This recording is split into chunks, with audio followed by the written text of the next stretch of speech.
It's me, Barry, with Barry's 8-track and classic car radio repair. And this radio is out of a 1970 old Cutlass. Says it was not in working order when purchased. I don't know if that meant he purchased the car or the radio itself. But at any rate, this is a mono AM radio naturally, so it's not going to have two speaker channels. It has two speaker connections. There's one in the back, and then there's a blue wire that comes out here. But this blue wire, you can see it only connects to this female receptacle right there. Now this would normally be a receptacle for like a dash mounted fader.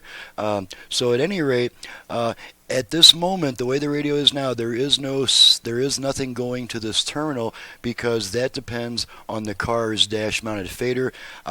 If the car doesn't have that fader, or if there's a mistake in purchasing, the radio, the right radio for the car, or whatever, if you want to get output from this wire also from speakers, all you have to do is just cut all three of these wires, connect them all together, and then you'll get output from both the rear speaker terminal and this speaker terminal. So that being stated, let's go ahead and turn this unit on. We're only going to get one speaker output, of course, so there's no need to even look at it.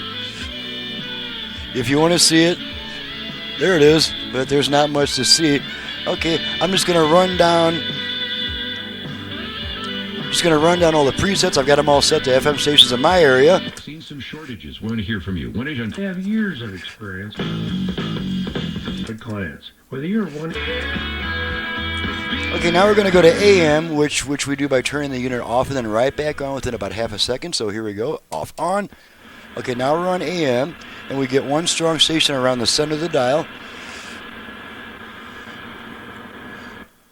Get a weak one there. Another weak one there.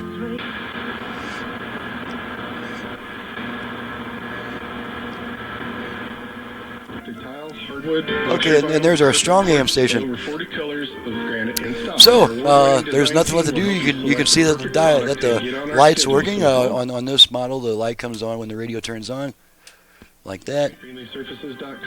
And since I left the radio off for about 2 seconds, it stayed on the FM band. So we'll go, or it stayed on the AM band. So let's go back to FM. Off, on.